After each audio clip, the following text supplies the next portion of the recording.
en sommes-nous avec les acquis de l'armée malienne? D'importantes réalisations ont été faites sur le plan de la défense et de la sécurité. Elles ont pour nom recrutement massif, acquisition d'équipements de combat, construction d'infrastructures médicales et surtout formation continue de nos hommes en tenue.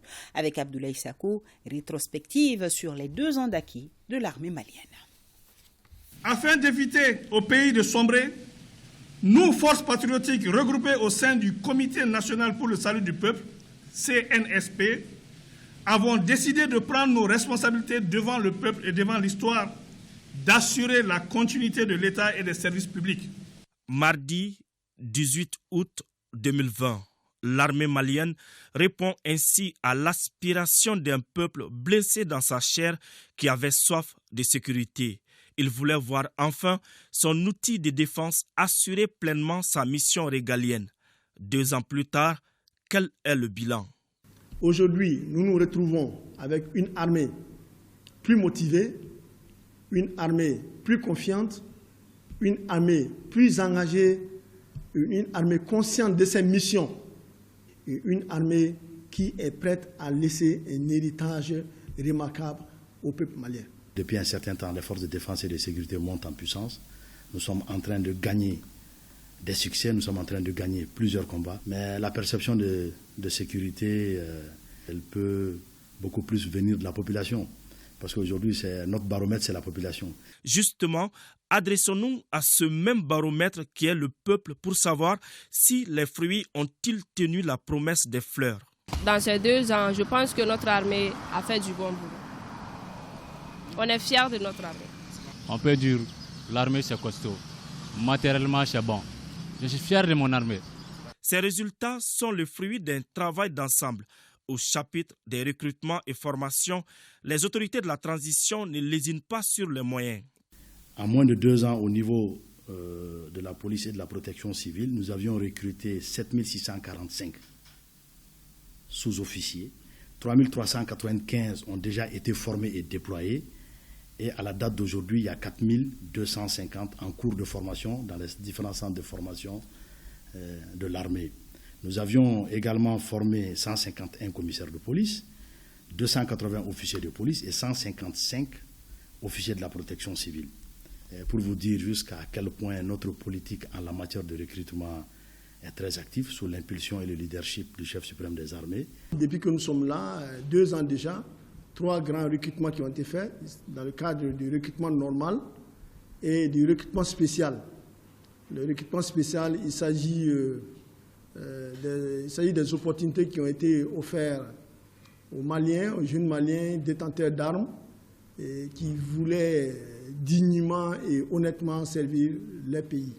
Aujourd'hui, vous savez, il est bon de recruter, mais il est surtout bon de former et de former des cadres de qualité. De façon générale, au niveau des forces de défense et de sécurité, nous avions l'EMIA, l'école initiale de formation des officiers, qui est une école qui existe depuis plusieurs décennies. Nous avions depuis quelques années l'école d'application des officiers, nous avions l'école militaire d'administration, nous avions l'école d'état-major à Koulikoro et au niveau de l'école de la gendarmerie. Nous avions l'école nationale de la police qui forme les commissaires, les officiers et même les sous-officiers de police. Nous avions l'école nationale de la protection civile qui forme aussi les officiers, les sous-officiers et les sapeurs du rang. Et à cela, nous avions créé une nouvelle école qu'on appelle l'école de guerre. La création de cette école dénote aussi d'une forte volonté politique. Depuis septembre, le président de la transition, personnellement, le ministre de la Défense se sont personnellement investis pour que cette école soit une réalité. Et elle est déjà à sa première promotion. Depuis leur arrivée au pouvoir, l'équipement des forces de défense et de sécurité a été l'une des priorités des autorités de la transition. La preuve, l'acquisition des équipements terrestres, aériens et autres.